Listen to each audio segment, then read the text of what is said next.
it's time to introduce our speaker from Indonesia. I have found out Nashin's organizations actually from the internet when I was searching for so-called disaster maps, right? Maps that are used in helping relieve the negative impacts of disasters. So my honor to now introduce Nashin Mahtani. Nashin is currently the director of Yayasan Peta Bencana Disaster Map Foundation, a Southeast Asian-based nonprofit organization developing software infrastructures for community-led disaster co-management. She co-led the expansion of the life-saving platform from a real-time flood mapping platform serving 50 million people, already quite a lot in Indonesia, but to a multi-hazard mapping platform serving over 350 million people in Southeast Asia. In 2021, she was recognized by Forbes Asia 30 Under 30 for her contributions to the region's social issues. Nashin was also one of the 5 global semi-finalists for the prestigious Global Citizen Prize, Cisco Youth Leadership Award in 2019. She was listed as a Southeast Asian woman leader by YSEALI in 2020 and recognized as a woman innovator by the Information Society Innovation Fund in 2018. So we're now ready to hear from Nashin to share about her journey of developing the Disaster Map Foundation from an Indonesia-based organization to a Southeast Asian regional organization. Nashin, please. Thank you so much, Wayu, for the very kind introduction and also for the time to be here today. And thank you to everyone to join us and to the other panelists as well. It's such a pleasure to be among this group. We were also happy to be at one of FOSS Asia's summits, and it's truly one of the most amazing gatherings of people. So I'll just share a little bit about the work that we're doing in Southeast Asia, where we're building also open source tools for climate adaptation and humanitarian aid. I just share my screen.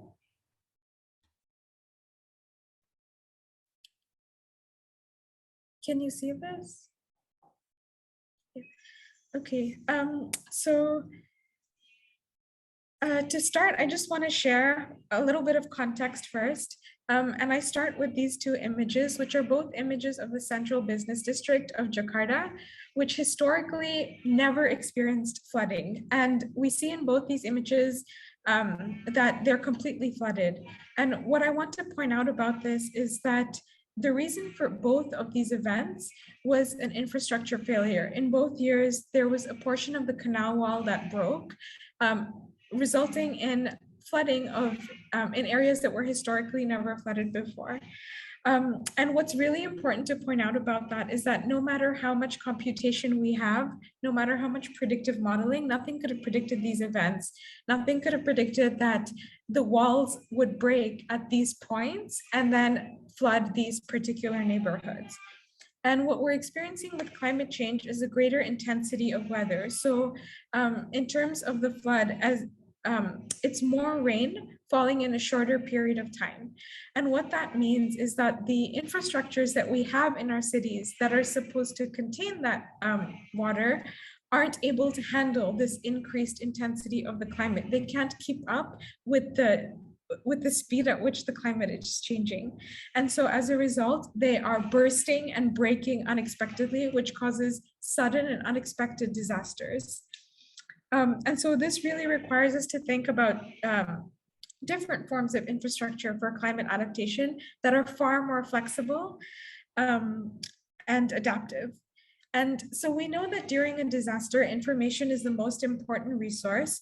It's critical to make timely decisions about safety and response, both on a personal level, but also for government agencies and for humanitarian groups who are distributing aid. They need to know how the situation is changing, and in order to understand how they can get to certain places or which places are in need of help. And while rapidly urbanizing cities like Jakarta or Manila are often thought to be data scarce, this perhaps comes from an idea that there isn't a lot of formal data. But if we look in other areas, we see that there is actually a lot of data there. It just exists in different forms.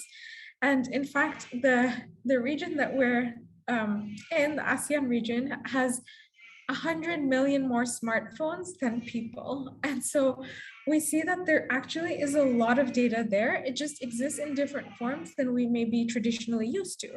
And so as we see in this image here, which is a very typical Indonesian image, it's also a very typical image in the Philippines, is that even when people are standing in the flood, they are taking selfies, they are sharing information.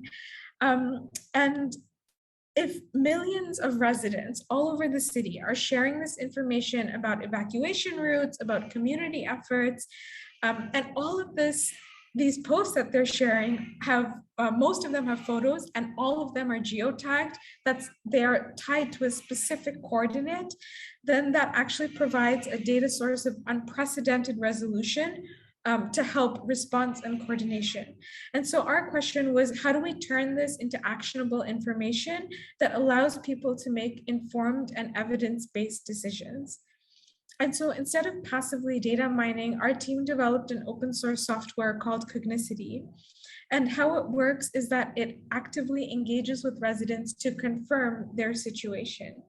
And to briefly illustrate this, our software is designed to listen for specific keywords on social media posts. So for example, here, if the post contains the word flood, then we send an automatic reply.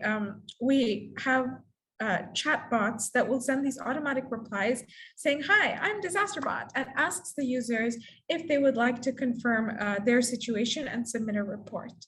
And if the user responds, they are guided through a few simple steps to submit a report, which includes confirming their location, adding a little bit of detail about the disaster. So in this image, it's the flood height. And then they have an option to add a photo and additional free text description. And as soon as they submit that, in less than 0.01 seconds, that report is plotted on a real-time map. And this is a map that's, it's web-based, it's free and accessible for anyone to use, and it's designed to be extremely data light. And so this is a method of crowdsourcing that allows us to reach millions of users, allows us to pull information from street level, from the people who know the situation best because they are experiencing that. And on the screen is a sample of some of the types of reports that we receive. So people are sharing information about broken infrastructure, or even like if there's a blackout, they're also reporting that there's a blackout because the pole has fallen. Or if there's a particular need that they have, they're sharing that as well. And then we also work with government agencies who are monitoring the map in real time in order to understand and respond to resident needs. And then we've also developed a mechanism for them to input formal information onto the map. And so in this way, we now have this two-way transparent information sharing, which has improved real-time coordination. It's a way for the government agencies to much more quickly share information with residents who are in need of that information, and for residents to share information of what they need as well. And as a result, the government agencies that we've been working with say that it has significantly allowed them to increase the speed of response because they're able to more immediately and more effectively allocate rescue and resource efforts to the places that really are in need of it. But I think more importantly, it allows everyone to more equally participate in decision-making and resource management in their communities, especially during crisis events.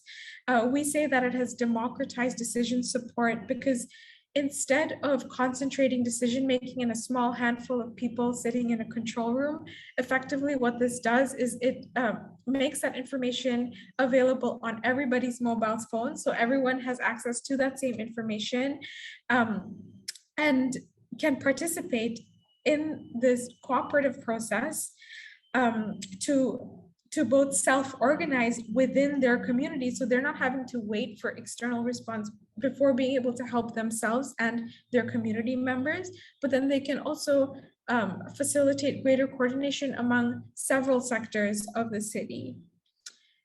And then fundamentally, our method is completely arises out of a method of collaborative co-research with the widest variety of stakeholders and user groups, from government agencies to academics and activists and people living along the river, along the volcano, in earthquake-prone areas.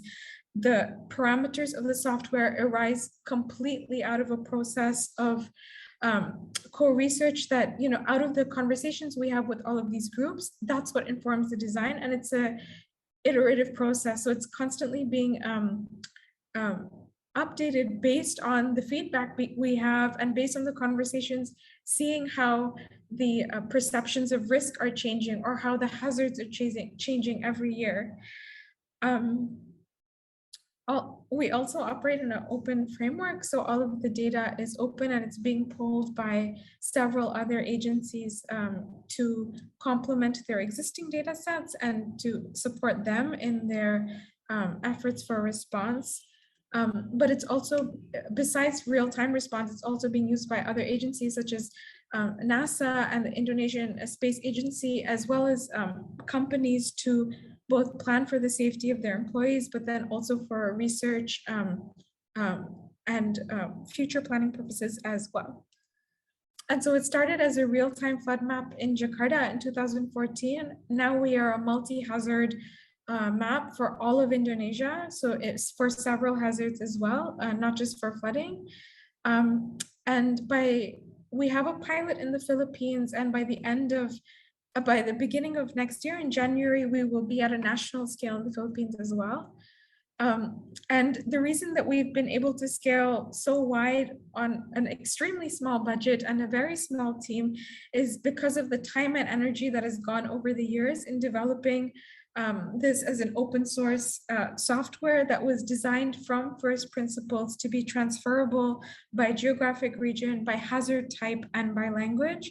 And so right now it's already being adapted by several groups across the world, including in Vietnam, Hong Kong, and India right now as well, and to address a variety of urban challenges not limited to disasters. And we're currently working on building this network of users who can use the software as a free tool to reappropriate the data in social media and use it for forms of urban coordination that are really fundamental for allowing residents to work together. And so that's it for a brief overview of what we're doing here, and I look forward to the discussion.